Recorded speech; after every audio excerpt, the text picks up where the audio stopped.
The film you are about to see is a dramatization of events that occurred in the early 70s in the hills of Rockton, Pennsylvania. To better explain the events of this film, the producers have included actual archived film and video throughout this film. This footage was acquired by Stacy Peterson, granddaughter of Frank Peterson. He personally archived over 15 hours of film and audio during the time of these events. All dramatized scenes are supported by archived film, audio, photographs, personal diaries, or as related by Frank Peterson himself in his own videos. In the end, what you believe is for you to decide.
Since you've seen one? Yeah, my 18-year-old daughter was out jogging about 10 years ago. Okay. And she came back and she was just white as a ghost, scared. Yeah. I said, "What's the matter, Becky?" She said, "I just saw Bigfoot." I said, "Are you sure it wasn't a bear?" Yeah. She said, "No, Dad." She said, "I saw Bigfoot." She said he was like 7 foot tall. All right. Did she describe him at all, or? Well, she didn't, that I recall. So she was scared. Okay. So how far from this location did that happen? About 3/4 of a mile. She was just out jogging in the woods? And yeah, down the gas line up here. It happened the early morning, January 1st, and we were coming back from a New Year's party, and we were up on Rockton Mountain, and something ran out in front of us, and it was apparent that it was a bipedal creature.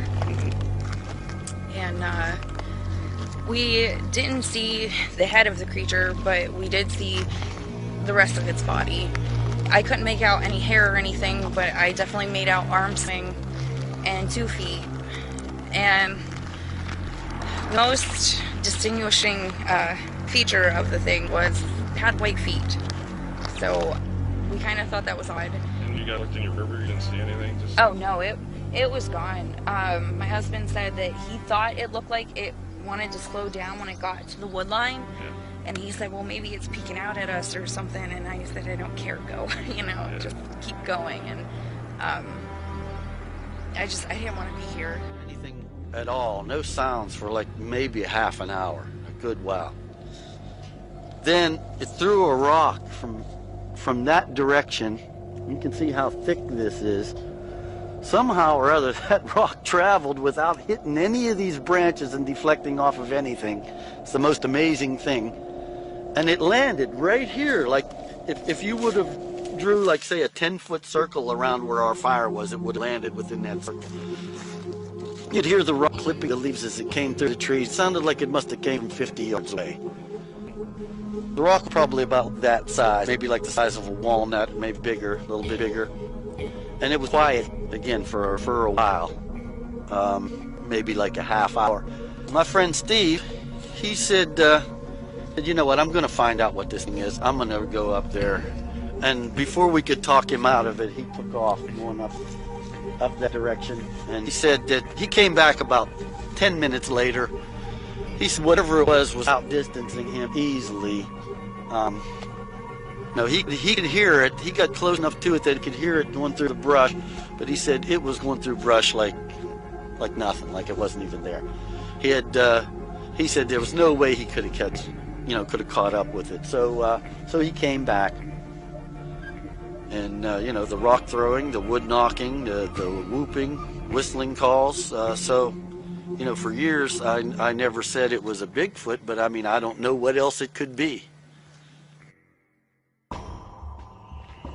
Hi, I'm Stan Gordon. Pennsylvania has 44,820 square miles of land area, and it's also the 33rd largest of the 50 states. And throughout Pennsylvania, we have many mountainous ranges as well as thickly wooded forestry regions and much wooded areas. And it's an area that there's been consistent reports from quite a lot of the state of people seeing these strange, hairy, Bigfoot-type creatures. The question remains, of these different regions, is it possible that some type of unknown specimen of hairy man-like or ape-like creatures could exist? We're here in Derry Township, not too far from Latrobe, Pennsylvania, Westmoreland County.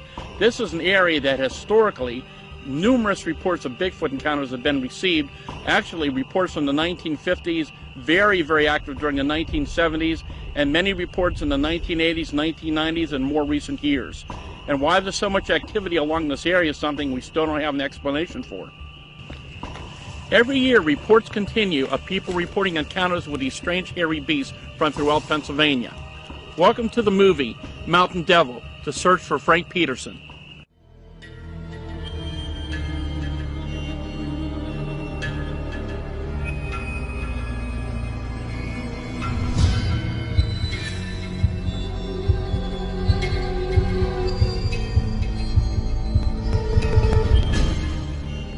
I'm Stacy Peterson, and grandfather was Frank Peterson. Back in the 70s, my grandfather and a friend of his, Randy Wallace, had an encounter with a wild man or creature. Most would call him Bigfoot.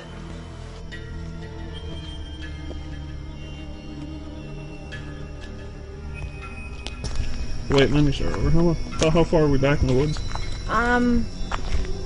About a quarter of a mile off the road. I mean... Originally you couldn't drive back here, right? No, of course not. I mean, it's changed a lot. There's, you know, it used to be just, it was all woods, and it was a path. They'd cleared out a path to get here. They'd done themselves, which, it's my grandfather for you. Nothing could stop him, clearly, you know. So, there's men and many talents. My name is John Wallace, son of Randy Wallace. And my father and Frank Peterson were old hunting buddies. Back in 1973, they returned, and my father walked to the door, he hung up his rifle, and he never hunted again. Okay, where are we at?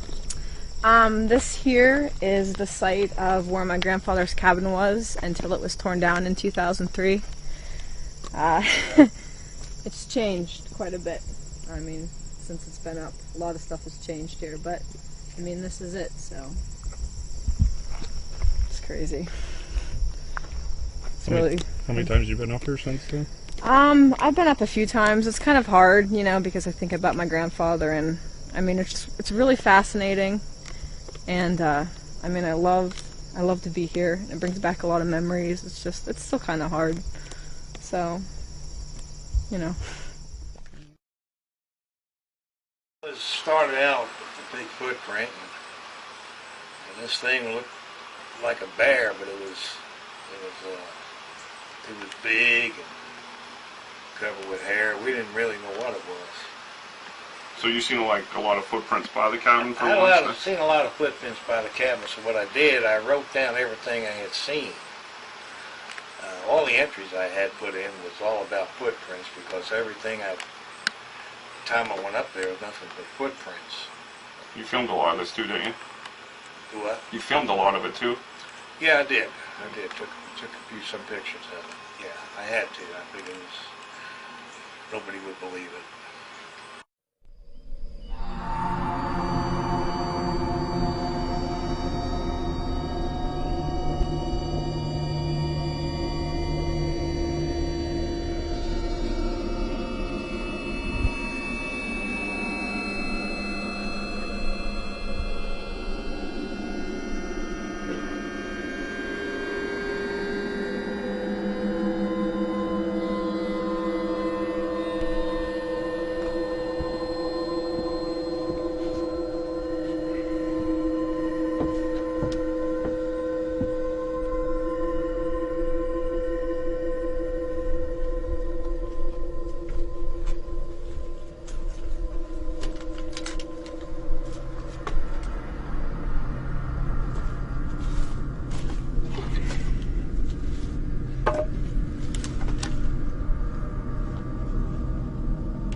Journal Entry 1. This evening I found a large footprint out back of the cabin. I cannot explain it, nor have I ever seen anything like it. The footprint looked human with 5 toes, but it measured almost 18 inches in length and almost 7 inches wide.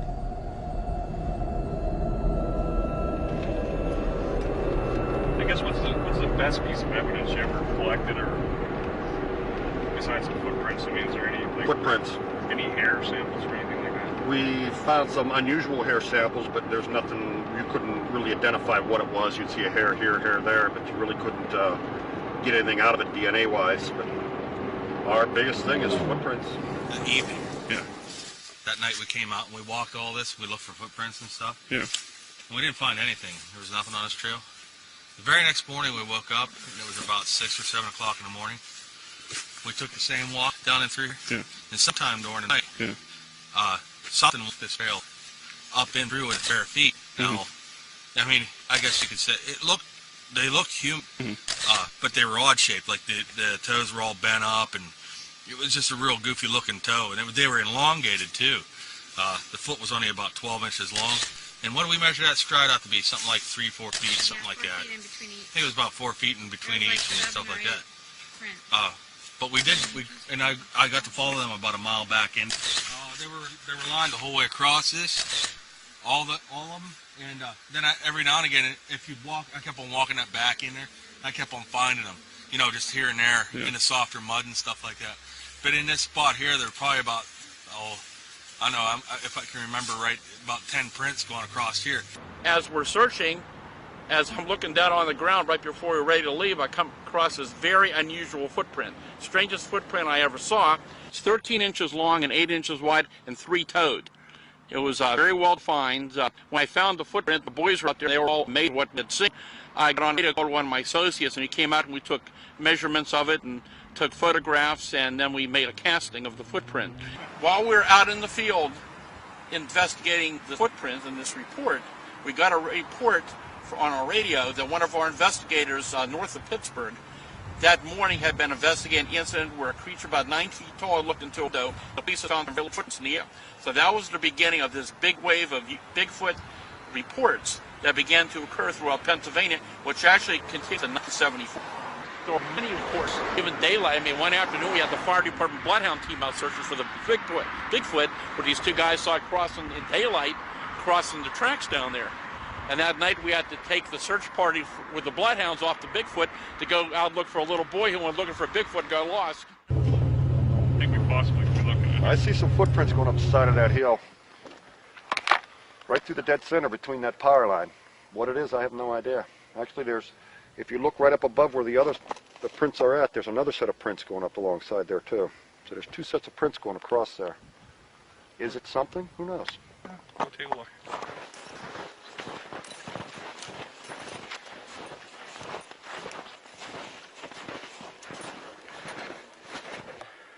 It's coming down too. Where the footprints are showing.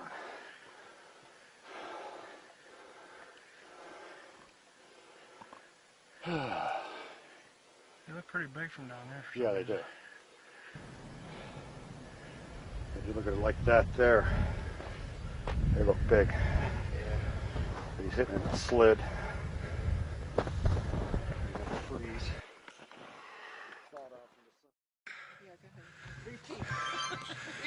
Yeah, we were down at the bottom of the hill here, and it's difficult to see, but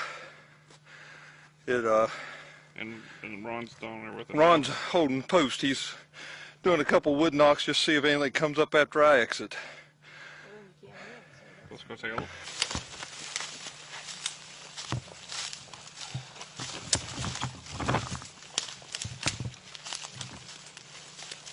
Then we would truly know if that was possible. If it was deep enough to cast, then the inverted impression would give you more detail about what you're looking at. But due to the soil composition, it's hard to say. Because there's not an extensive runoff down through here, I mean, it's not like it's just a mud and natural impression made by mud. I mean, there's all this leaf fodder everywhere. Something heavy stuff that was rooted out.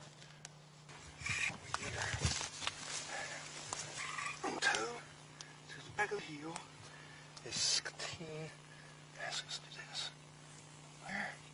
16 inches to the heel here. At the widest spot. 9 inches to the edge here, where its edge is 8.5, 9 inches. You can see looks like a toe here, and a little splayed toe out there. You're out there wandering around on Sunday afternoon, just enjoying nature. You always have a $1 bill, or you leave some money, and they're 6 inches long. You take that, and you can mark that for your reference to get an idea of how big something is. In this case, it was 16. Well, those are 18 inches, and that's just about right. And you know across there, the edge is 9. So you can use that for a measuring reference. It's pretty well given size that you can go back later and say, okay, I see a reference. So that's what we do when we're in the woods and we don't happen to be out here on a Bigfoot research investigation. You're always going to have something in your pocket. That's a known reference. Ground and rocks and a few other things. Who knows? I'm just saying it's similar. Yeah. I guarantee it. I don't know. I don't know. I can't say. I'm just saying that it's something out. It looks out of place just way. I was walking up here and I said, wow. So 16 inches to here, to the toe, where it looks like a toe, splayed out there. It's almost 9 inches across it. I don't know. It is a print. It's a real old print. It does Has some wash over it now. Might have been deeper one time. Could have been.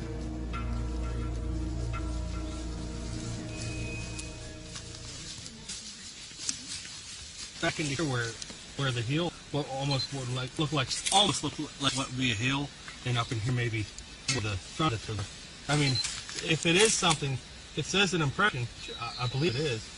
It's about here. See what we're saying? He's saying maybe possibly a hill. And up in here, looking like 14 inches. Yeah, 14 inches. Let's have a picture of that one. Yeah, very fine. Up on where I think. This way? No, this way. Up right here. About 7 inches. Okay, so you're being about 6.5, 7. Right here, yeah. I see what you're saying. This will be the heel. This will be the toes. You can almost see toes right there. I'm thinking it's not that old, though, is it? No, that isn't. Oh, there's the leaves in there, so Carry, look here. 68 inches. About 5.5 feet. Toes? Yeah, look here. There's right here. You can put my finger right in it.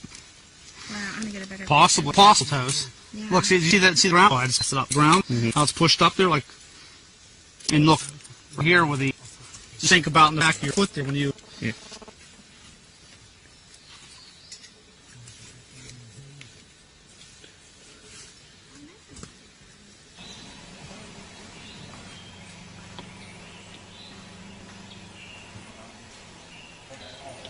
Well, if it's anything, it's a smaller something. About 12. I'm going to say about 12 inches. Okay. And at the most, 4. I'm going to say 5.5, almost 6. Okay. Then you missed a Mackie impression. Okay. It just looks like that's a pretty small print, if anything. Well, it's just an impression. We can't even say, you know. Right, but it's kind of weird. Definitely something bigger step there than a deer. Because it did depress pretty well, pretty deep. Yeah, 12. By 6, 5.5 to 6. Pretty big bear. Or a person. But we're not seeing any other prints of people. No. I don't know.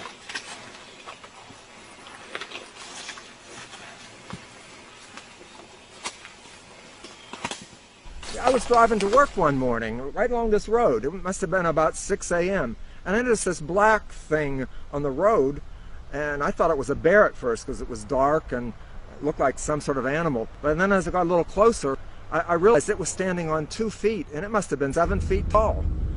And when I even looked closer, it was looking down the road, and I could see it didn't have any hair on its face, but it had sort of stringy reddish colored hair on its back and shoulder blade. And it must have been scared, even more scared than I was, because it looked at me, and then it turned and went right up this path, disappeared into the wood there. You ever seen anything like that? I've never seen anything like that. I've seen a lot of bears off in the woods and even out in the road, but that's the first thing I've seen. First time I've seen anything that big. Were you frightened, scared, or? I wasn't really scared. I'd say startled, puzzled by what it was. Recently, my grandmother had passed away, and my family was cleaning out her house and taking care of her estate when they had found an old military trunk stashed in the basement. When we opened it, we found evidence, journal records, information on the incident that happened in that cabin, and my grandfather had kept it all these years. One thing about my grandfather is he had a great knack of keeping track of things. There really isn't a whole lot for folks to do in this area. Hunting and fishing is what most know. So when Frank and my father stopped hunting, people started to talk. Rumors started. It got to be a bit much for my father. Okay. Frank, can you tell us a little bit about the tree stackings and some type of animal that was you've seen earlier? Well, the tree stackings is built like somebody built a teepee. Ain't much I can say about it. I didn't know what had built it. I know, like I said earlier, it had nothing to do with any people or hunters up in that area, so it had to be something else that had built that teepee, if you want to call it that. You also mentioned something about an animal up in a tree. It looked like it had been skinned. Well, it made me think it wasn't human that had built it, because it was a dead animal up in the tree, and it looked like it was being stored for food near the shelter. And that was very odd. Any odd smells? Yeah, it would smell like it's been there for quite a while. Yeah, sure it is. Make you very uneasy just being in the area? Yeah, it makes me uneasy sometimes even to talk about it.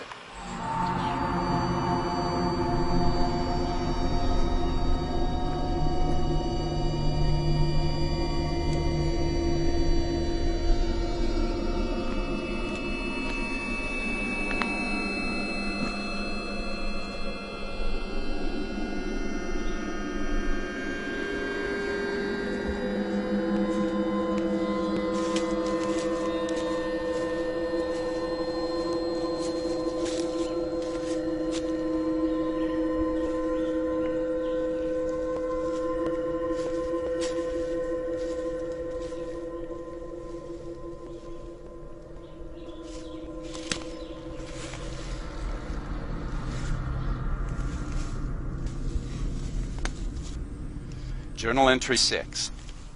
Today, while checking my deer stands, I came across a stick stack. It was about 2 miles east of the cabin. The structure looked man-made. No other evidence of hunters in the area. As I investigated the structure, I noticed there was a foul smell coming from inside. The smell could only be described as rotten eggs.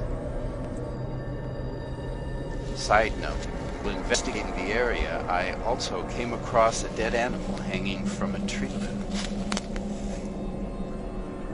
The animal was a small possum. Something had bit it and hung it in the tree. There are animals in the area that could have done this, but after viewing the dead animal, it does not appear so. It appears that something with hands had to have grabbed the animal in this fashion and stuck it in that tree.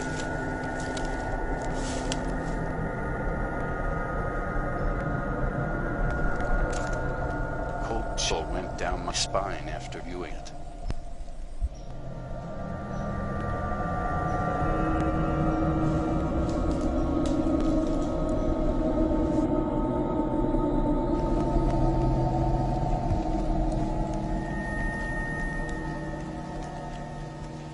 right along this area right here.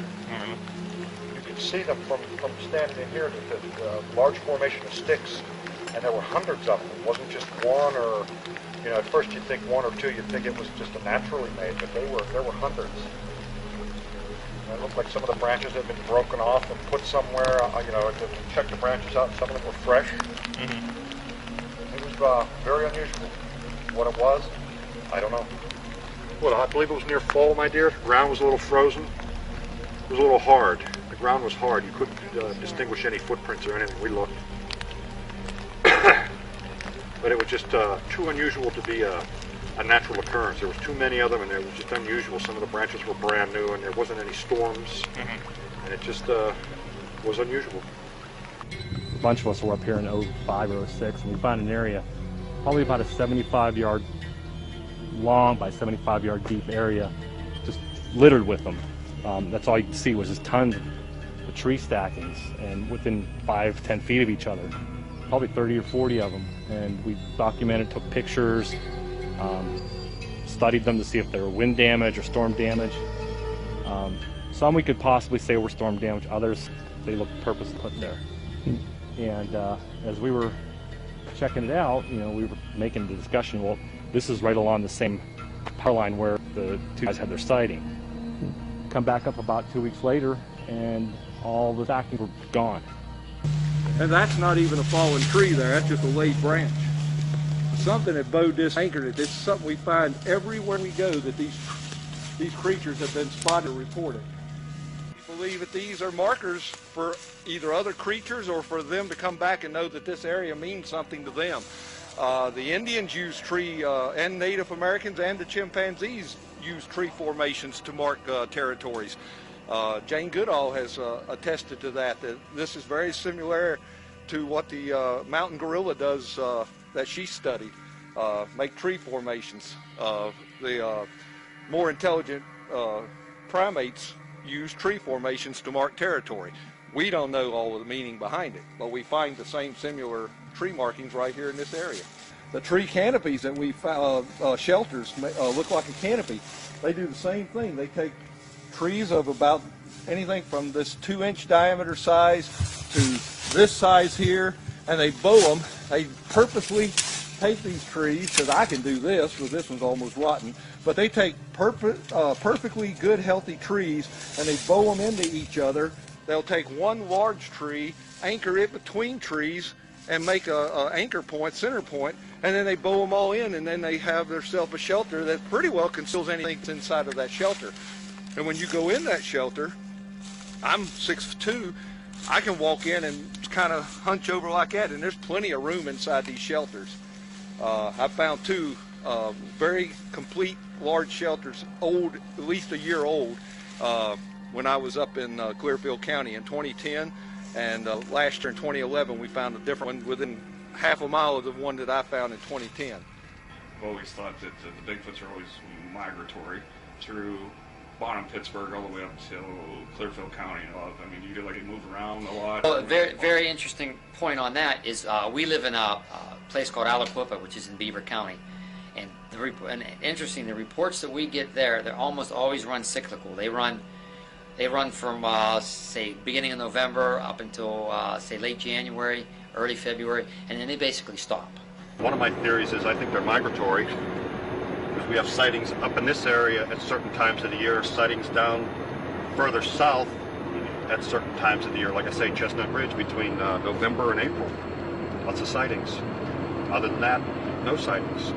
Up here, we've had them in the summer, in the spring, and farther north as you get up into New York, the Adirondacks and stuff, they're having them up there in the summer. So I'm just a theory. I mean, I don't have the exact facts, or wish I did. That's a theory that we're pursuing right now. The fact that they're similar to the land hunter-gatherers, and they're migratory in their travels. Yeah, strange. And another thing that's kind of strange is at this time, I never heard of the X's or nothing. We just happened to thought that's kind of weird. Yeah. On Facebook, everybody's saying these X's. Have you noticed that? And this isn't like we're someone who fucking see it either. It's not like someone came out and said, "Let's connect the vehicle, fund it." Yeah. You know what I mean? Yeah. It'd be more just the road there. Yeah. Mm-hmm. I don't know. I really don't know. was fishing right over about that area right there. I saw a figure stand there fishing. And that was another guy fishing up here. Another parked up here, so he yelled out to it and didn't answer. And he was watching it as it was bending over and splashing water, and it would stand up, and it was doing it repeatedly. And eventually, he got curious and started walking towards it, and he called out to it, and he got close enough with a flashlight in its face that he could see it was some kind of creature. And it put the typical arm up to block the light, and it just turned and walked away. And he said his reaction was he wasn't terrified or scared, more kind of like awestruck. What kind of animal is this?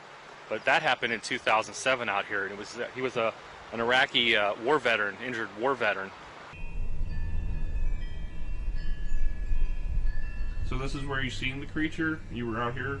I was. It was standing over there at the edge of the woods. Can you describe it to me? Like, what did it look like? Or? Well, at first I thought it was a bear standing on its hind legs, and I just watched it for a minute. But then when I really studied it and looked at it close, I realized it was just some type of tall, dark creature, but it was all covered in hair. What, was it like looking at you, or what? It just stood there looking at me for the longest time. What did it do after you seen it? Well, needless to say, it scared the hell out of me, so after a few minutes I just ran back into the house and it ran back off into the woods. Have you seen it since? No, well, not really, but several days after the sighting I just felt like something was watching me from the woods, and I still feel so uneasy about it, even today. You don't like being up here, do you? I don't know. It's kind of intimidating, you know. It just changed my grandfather's life, so he was different after this. He wasn't the grandfather that I knew. He was a different person. I know something happened to him. I just don't know what. It's out there somewhere, but I guess I'm not just meant to know.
Journal entry 13.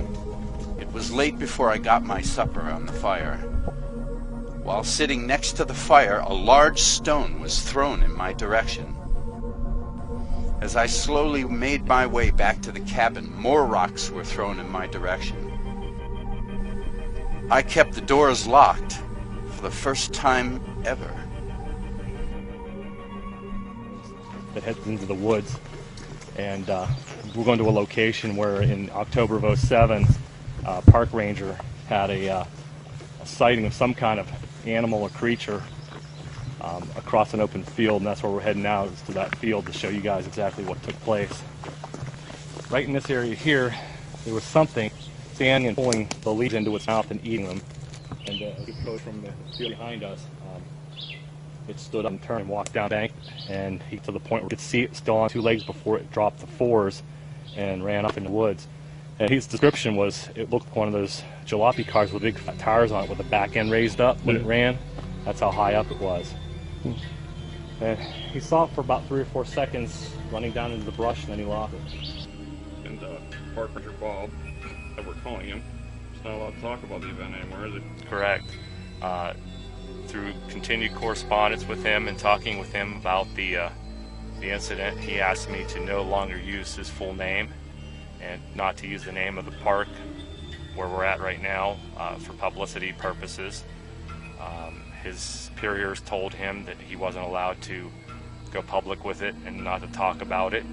And incidentally, when he did go to his superiors and ask if there had been reports of Bigfoot creatures or Bigfoot-like creatures in the park, he was told no, there had been no such reports ever submitted, which is untrue because doing further research myself, there had been people who I found out did, in fact, turn in reports to the rangers here at the park. They submitted reports to the rangers themselves.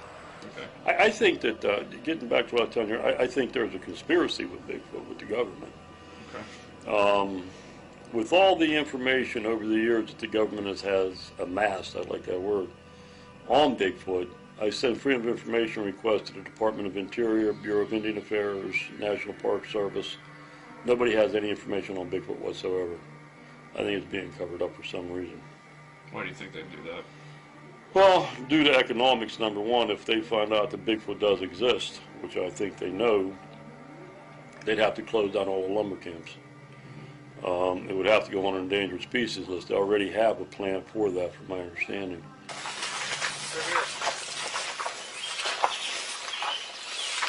I mean, there's no evidence of any hair or anything in there. Bunch of lost ones. It's definitely twisted. These are the same trees 3 years ago we looked at, right? And had hair. This is a different one. No, but it was what trees are there. Those are up there. They're up there, and there's this one, and this one here has water cliffs on it. But they were never like that. Because when we came down here, we found the first couple of trees up on the front of the field. We looked at these other trees, and none of the other trees were damaged. Just the two were, the one right there and the one next to it. Now that one's damaged, that one over there is damaged, and then these three back through here. Could be a bear. I don't know. Why would a bear come up and just break certain branches, though? If it is twisted, then something with a thumb had to have done it. Yeah. And it could be people coming down here to mark their area so they don't forget, but you're not, I mean... How many times do you need to mark it? Yeah. That could be bear. I really don't know. They're pretty long. Oh, yeah. No, the white tip on it. Uh-huh. We found them like that before. Can you see that? But you can see it has like a sort of a whitish tip on it, right down and through here. And no, I'm no hair expert. I don't know what it is, but it's definitely a hair off of something. Looks a little long for bear, to be honest with you.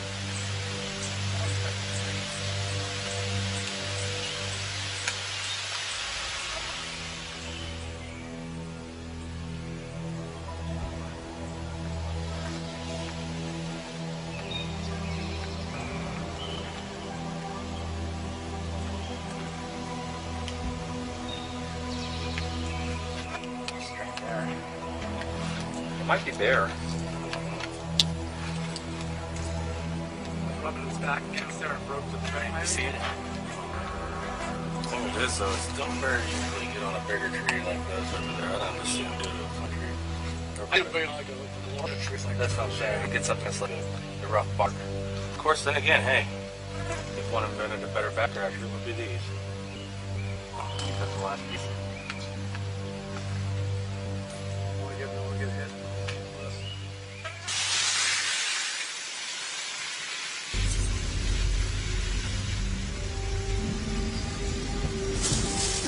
How we did that. We figured that's 3 to 4 deer we drug out of there. Jaw bones, backbones, vertebrae, leg bones. That's all the bones. There's a pile of them there. It's pretty deep. You'll have to get Eric to send you the pictures if he hadn't already done it. We had them blue polycarp.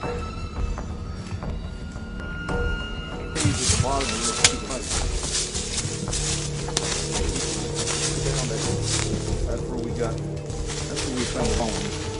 If it's still burning, everybody grab it for me. You won't get down there, you can't. It's clear now. Yeah, Sean. It took Sean about 45 minutes or more to get all those bones. There's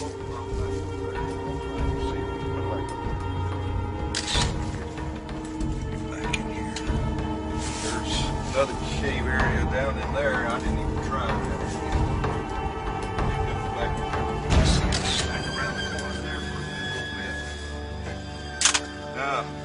Vertebrae. Whoop. Another vertebrae. No, that's head. When I was here last March and found this, something was occupying it. I didn't come down because there was big piles of scat right here at the opening. What would it look like? It looked like bear, possibly, or it wasn't a pile. It looked like a turd. It looked like big turds or something. And I said, I don't know what's in there. Here, you want help? I haven't really explored this area yet, but could easily be another one. At least one more bone. It looks like the skull, top of a deer skull in there. Looks like it's the top of a deer skull right inside the edges here. Although every time losing the Bigfoot would be able to squeeze back in here. That looks like a rock. I went and checked it out. I didn't move with nothing. That's exactly what it was.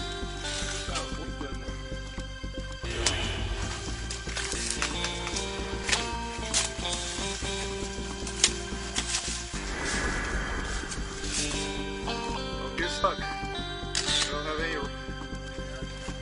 here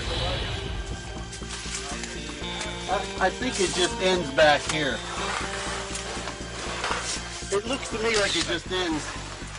If you want to get back there to film, let's switch places. I'll be able to get past that pinch out right there. Yeah, I can see really good when I get to my camera. So much. I don't really see anything back there. I don't see any more bones laying around. Just did one. Comment maybe on like why you think there's no carcasses of like Bigfoot bodies, because you guys are talking about how you don't. People don't see them. Yeah, it would just all be opinion anyway. You know? Yeah, that's what it is. My opinion's no better than anybody else. There are no experts. They're just people with more learned opinions. The thing is, the reason we believe that there's no carcasses is because there's other scavengers that come in behind them, as in any other natural setting. There have been carcasses found in other states and other areas. Down in Tennessee, there was a deer carcass found in the fork of a tree down there. There was a calf that had been stolen off of someone's farm that was found torn and left laying in the wooded area.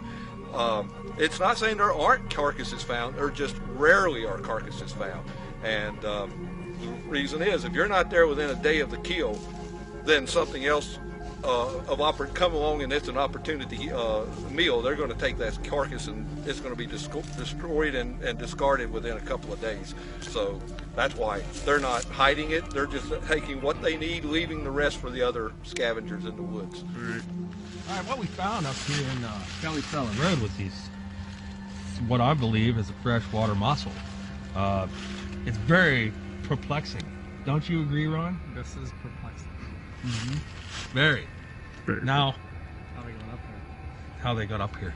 Yeah, because we're pretty far from water. I'm going to say we're a good 3 miles. 3 miles from down over the hill is where first water is, would be Anderson Creek. And if you travel maybe 2 more miles, then you would hit the Du Bois Reservoir. So it came from one of the two places. And there's no other animals that could have carried it other than the only other animal besides a Bigfoot, right, I believe, could carry it. Well, there'd actually be 2 of them. One of them being a raccoon, because it has its hands.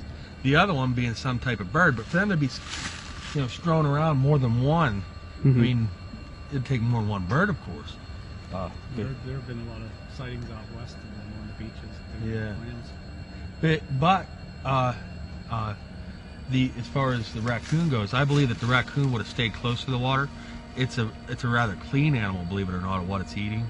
It likes to wash it off, keep it clean. So I believe it would have ate it right at the spot. I don't think it would have carried it. I think it's an odd thing that we found it up this way. The equation together. First, we got a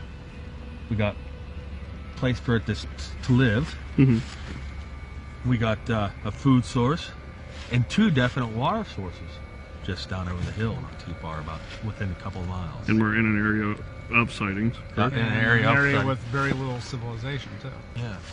How many sightings out there? 2, 3 that we recorded. That we've actually got to work on. Hmm. It's about 3 of them, but I know there's several historic sightings up this way. And where are we at right now? We're on Rockton Mountain, Kelly Cellar Road. Me and my friend were up here spotting deer one night, and we saw a Bigfoot here on this power line. It was about 7 to 8 feet tall, had reddish brown hair. That way, carry a gun with you up here now? I'd just rather be safe than sorry. But where did you see it at? You pointed out? It was up there somewhere.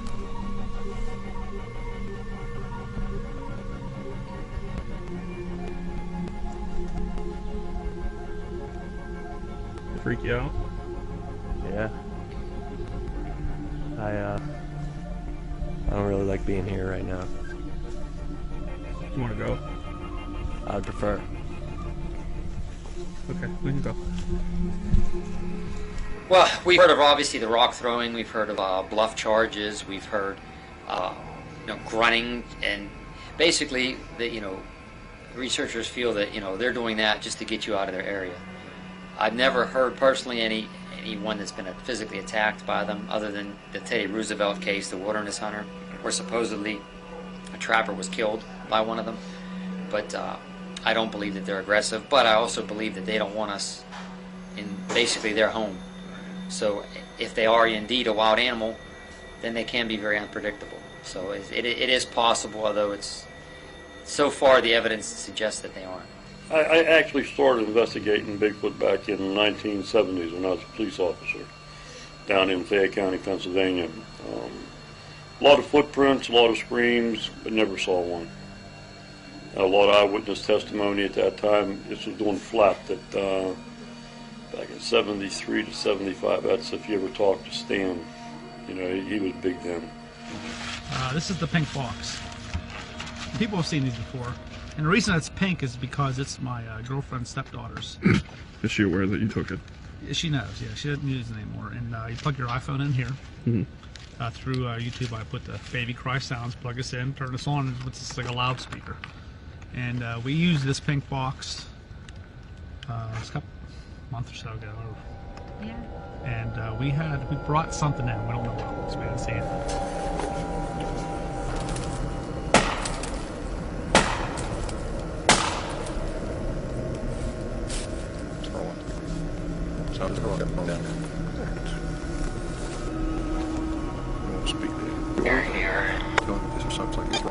We think we just knock rocks around.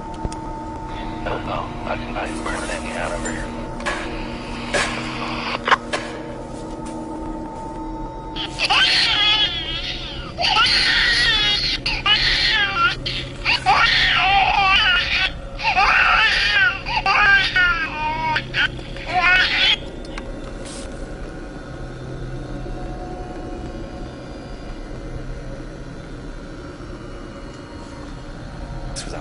She's coming up behind her. She's calling his head right toward her. And they'll have a camera, I think, so down. They can't see it, but it wasn't clean down her. I can tell you how it was. I mean, in 30 seconds, when I was outside my doorbell, I mean, it was like this. I first thought it was you, Carrie, and then 30 seconds later, it was like, I'll show you after I get it, because I'm going to get out of the way. Okay, good.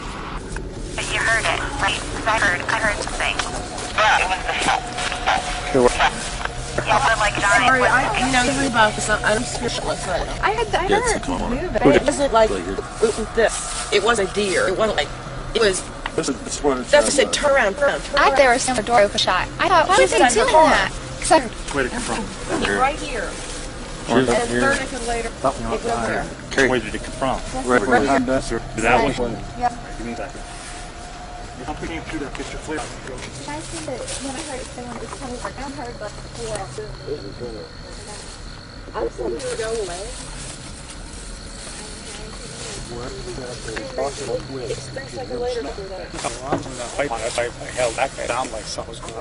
That's where I actually never hear on the way up.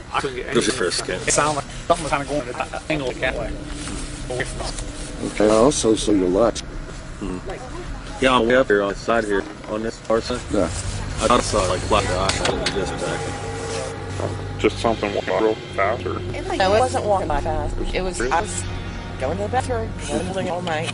Down here, he was behind the door, and I heard heavy, like heavier than this. Like giant. And I'm like, giant would come and you hear the, it was so weeks and guns like this still. Did you hear it come out of over there? Oh, it was right here. It was right there. Yeah, I heard it, here. But I heard You heard it too? He was Like having a cigarette. Stayed in front of the door, and I'm just snap, snap, snap. And she bust time. She said, And I "You said, heard that?" Carrie. And she mentioned her name. Said, "Carrie." No answer. Well, she got in the car. I flew in the car. I'm getting the flashlight. I'm looking for it. I said, turn around, get in the car. And he's trying to get me to get in the car. And then 20 maybe seconds, maybe 30, there was the booming down here. I mean, that quick. You heard something going through, just like boom, boom. It's like something going away. It wasn't running though. It was, I mean, I didn't think it was running, did you? Well, it was more stepping. I think I heard that part because Down there. it went that direction, and I heard it coming past me like almost like And see, that's what I thought from the other direction from behind us. Yeah. And we saw nothing, and, And I heard, heard- and we smelled nothing, and felt nothing. It was just, It was after that second. and I don't know if I'm going to do this ever. I think that I screamed, get in the car. Oh, you did. I'm sorry. No signature from Walter or anything. I honestly don't know what they were experiencing or what happened to them, but something did, and it's kind of good that it was experienced by multiple people, not just one or two people. 3 people witnessed it, heard it. That area has had numerous sightings and experiences and personal encounters. I know I've personally had some experiences up there with wood knocking, rock throwing, hearing something moving through the woods up there, a rather large animal. But there's also bear and deer up there, and you know, could that have been what they've heard? We don't know. We can't rule anything out at this point. No, you found footprints. Have you ever had rocks thrown at you? No, I know a lot of researchers who've had things thrown at them, especially some of the PBS members. I personally haven't had that happen. And you know, like I said, I've heard things in the woods twice. I don't know what they were. I can't say they were a Bigfoot. Tree knockings? Have you ever had tree knockings? I've heard tree knockings one time. Again, if you don't see what made it, you can't say it's a Bigfoot. You have to, definitely go on the straight line there. That's what does happen with a lot of these things. You know, people jump to conclusions. Well, it must be Bigfoot. We don't know it's Bigfoot. It very well may be, but again, we don't know what it is. People ask me, "Do you believe?" And I said, "Well, I can't say I believe for the fact that I've never seen one, but I know that I've seen and I saw pictures of enough evidence that there's something out there we don't know about. What it is, I don't know. I don't think anybody knows until we actually get proof of one actually exists. But I think one day, especially now, there's more and more people involved with especially with craze going on in the last couple of years with the TV shows and stuff. I think it's a matter of time before, just like the panda bear. You know, the panda bear was a mythical creature. I think it was the 50s. 50s they found him. And the mountain gorilla. Yeah, the panda bear was a mythical creature until the 50s. I think it was the 1950s was actually captured. Everybody talking about these black and white bears in the woods in China, but in the forest of China, and they actually found them. It's actually a living, breathing creature. You know, there's times, I spent most of my, I've grown up and up now, I've hunted all my life. I've never seen anything, so believe me, there's times when I come out here and I wonder, okay, and it's in the back of my head, what we're looking for is just not real. But the fact of the matter, just like Eric said, the people are seeing something. And every now and again, when that little bit of something happens to us, it's just so unexplainable, then, okay, yeah, there really might be something out here with us, and that goes through my head too. But I really do, if I don't believe in Bigfoot, I believe in the possibility. I believe that it's possible. Well, of the hundreds of Bigfoot witnesses I've interviewed over the years, they have come from all walks of life. from males and females to young children, to people from all kind of backgrounds, including police officers, people in various high positions. And these people had no reason to make up the story. But I can tell you, most of the people, even today, do not wish any publicity.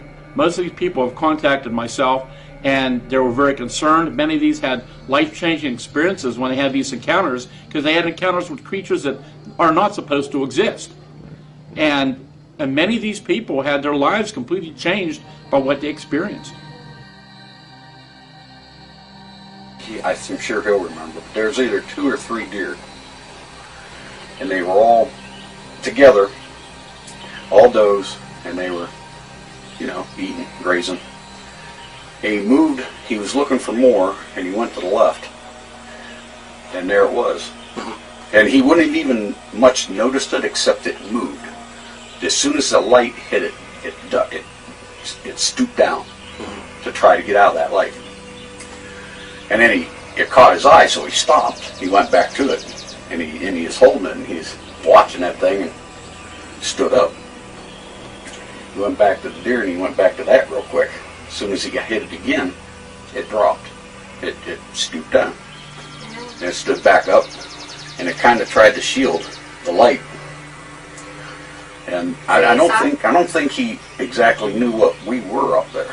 I mean, with that light shining in his face and stuff, I think he was more curious about the light for a minute or so, because we probably stood and watched him, sat in that truck and watched him for a minute to a minute and a half, maybe even a little longer than that. It's over that way. Go.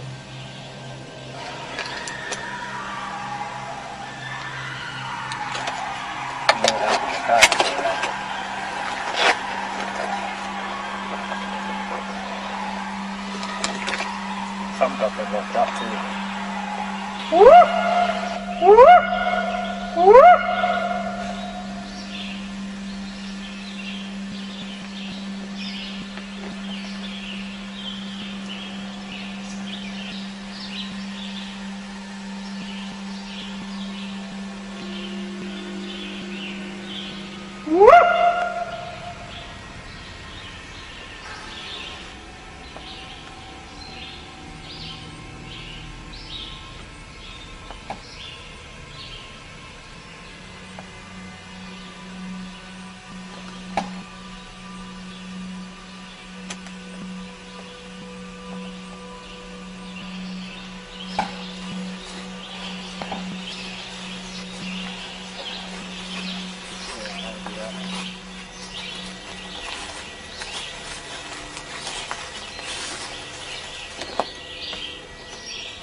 You have to state your name for the camera? No, I'm not going to do that. People I work with and this is their property. Okay. Can you just kind of go over, I guess, what occurred that day? Well, me and a coworker of mine were driving down this road, checking gas wells in the area. We stopped for lunch. We pulled off the side. We were sitting there eating. You could smell this odor in the air. It's almost like rotten eggs. It kept getting stronger. So we got out, walked down. There was a pond to the west. Walked down there. We stopped. We seen this big creature just bending down, taking a drink out of the pond. It's big. What did it look like? It's big and brown, hairy. Had an oval-shaped head, ape-like nose, big wide mouth. Scared the shit right out of us. Was it a bear? Definitely wasn't a bear. That thing had to be 7-8 feet tall. Walked upright, turned around, looked at us, and just kind of meandered off into the woods again. We weren't going down there. We were pretty shook up. We got back in the truck and we hightailed it out of there, and I ain't been back since. Does it really bother you to be back here right now? Yeah, I'm pretty nervous. I don't like being here at all. And you haven't been back here in quite, I don't know, a year or two? About 2 years and 3 months. I mean, you wouldn't believe it. It was crazy. That thing was something else. The way my grandfather would tell it, it was just a typical hunting trip. The first night at camp, there was, some drinking, smoking, cards, the typical guy stuff. And, my grandfather had explained to me that they had this rule where if nobody had caught anything before 6 o'clock, they would return to camp. The night of the incident, my grandfather had returned early when he had heard a few shots in the distance.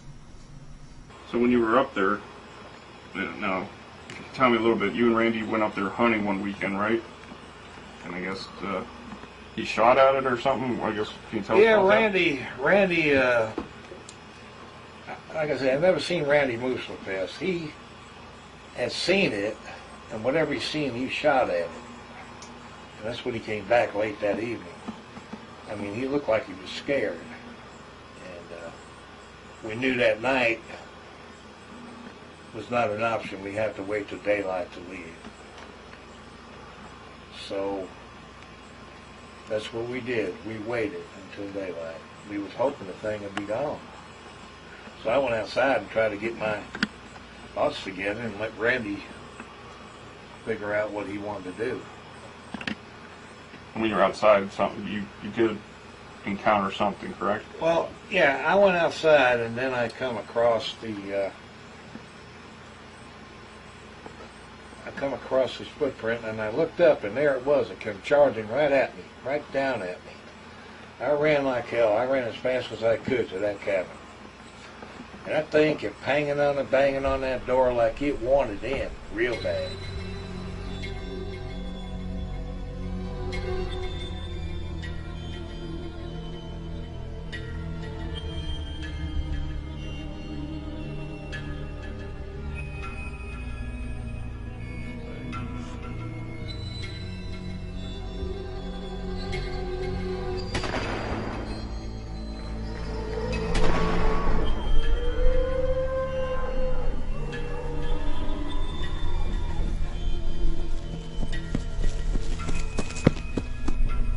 What, Randy? What happened? I saw something out there, man. I've never seen anything like before in my life. What are you talking about? 7 foot tall, long hair. We gotta go. Well, I heard you fire off a few shots. Did you get it? I shot and I ran. We need to get out of here. It's gonna be dark out shortly. Leaving out here in the pitch black isn't the best idea. What the hell is it?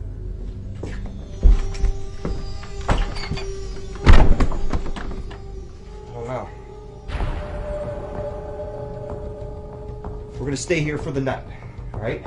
And we'll leave, I swear we'll leave right in the morning, okay? Frank, we need to go now. Randy, are you sure it wasn't a bear and you didn't just wound it or something? No, I've never seen anything like this before in my life. Sit down. Hold this. I want to go out. Don't leave the cabin and just try to calm down.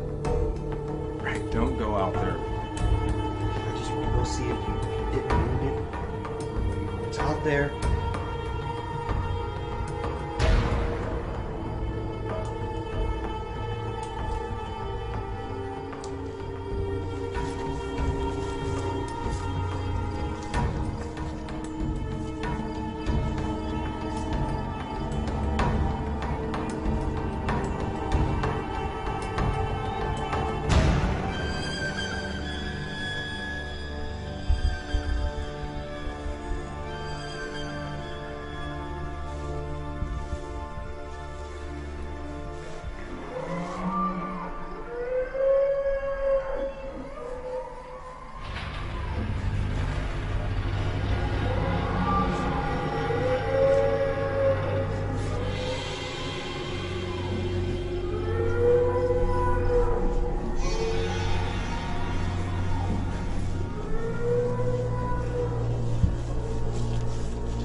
See anything?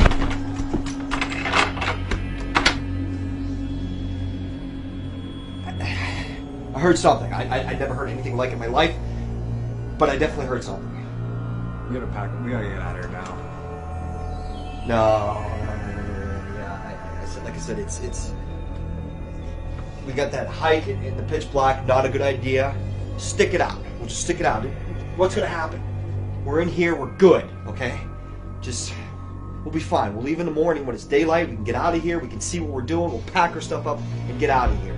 I don't think it's worth going out there and risking anything.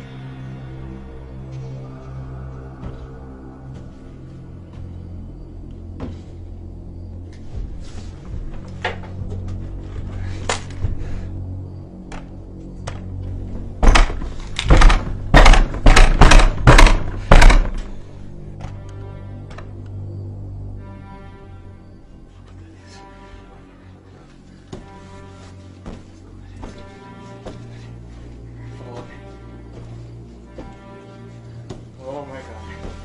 Oh.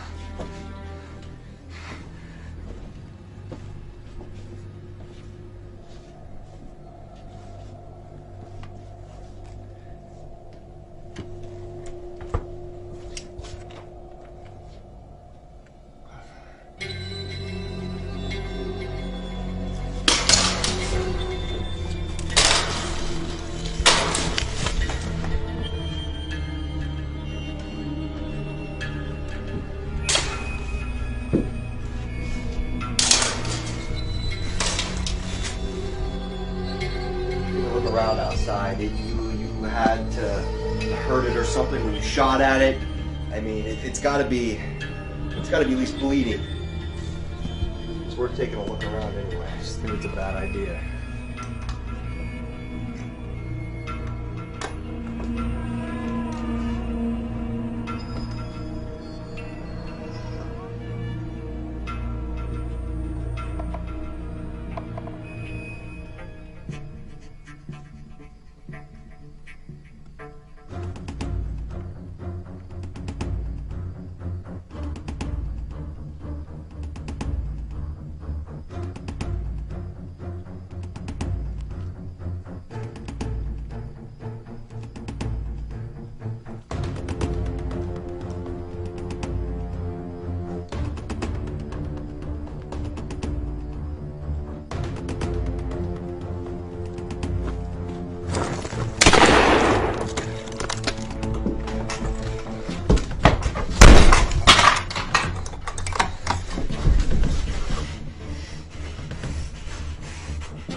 We went out that morning. We was getting ready to go with daylight. We was going out that morning, and that's when we seen that thing up on the right-hand side, looking right down at us.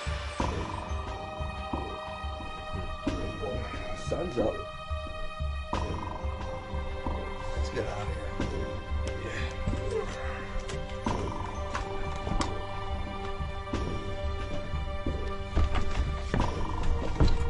here. Right there it is. Shoot! Shoot, Randy, shoot!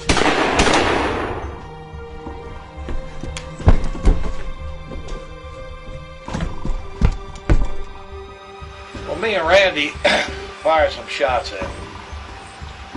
But we were getting kind of nervous because we didn't know what we were shooting at. We were scared of not knowing what we were shooting at. So Randy and I fired again, and we killed him.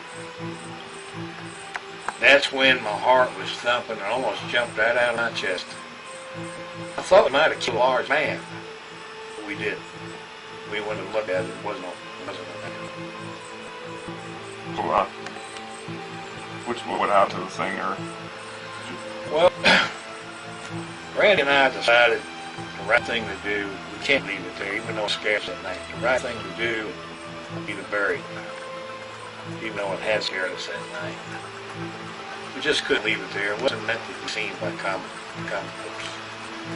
So we took the rest of the day off, and that's just what we did. We buried him. Have you been back to the cabin after that? Well, I quit hunting after that day. And after that, me and Randy had buried it. We never went back to the cabin again. Can you tell us where it's at? Well, I'd rather not. I'd rather leave it alone. Leave it to be. Me and Randy both talked that over. It's not meant for common people to see it. We just want to put it to rest.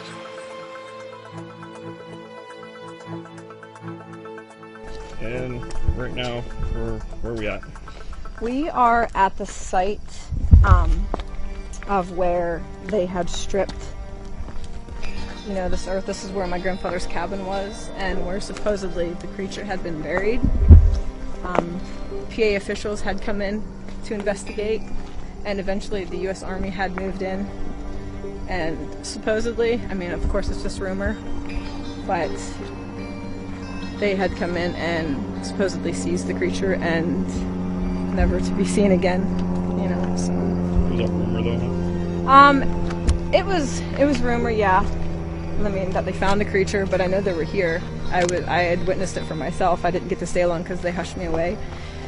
But, I mean, they really could have been here for anything, but I mean, it's no coincidence that this is the site of the incident, so. And you have no idea where it could have possibly been buried with all the journal entries, nothing?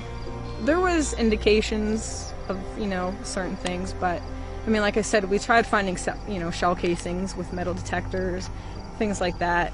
But I mean, it was cleaned up pretty good, so there was no discernible evidence of any particular burial site. Your grandfather would never mention it while he was alive? He never mentioned it while he was alive, I think because it was such a big deal and he wanted to keep it a secret. I mean, it was that important that I don't know if he thought maybe the world wasn't ready for it. I believe they are, but I don't know.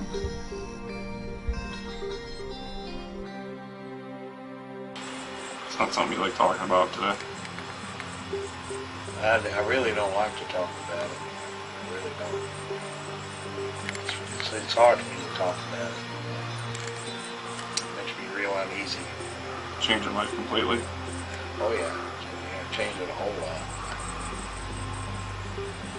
Sure did.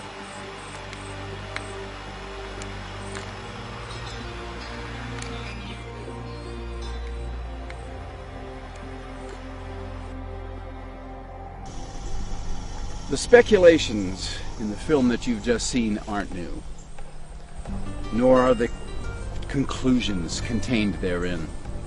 The details of these events have been kept secret for many years, until they were revealed through Frank Peterson's journals and photographs. Through these materials, we can paint a picture of the terrifying events that took place on that mountain. The most compelling evidence of all is the original 8mm film shot by Frank Peterson early that morning. What you're about to see now is the original 8mm film and how it changed two men's lives forever.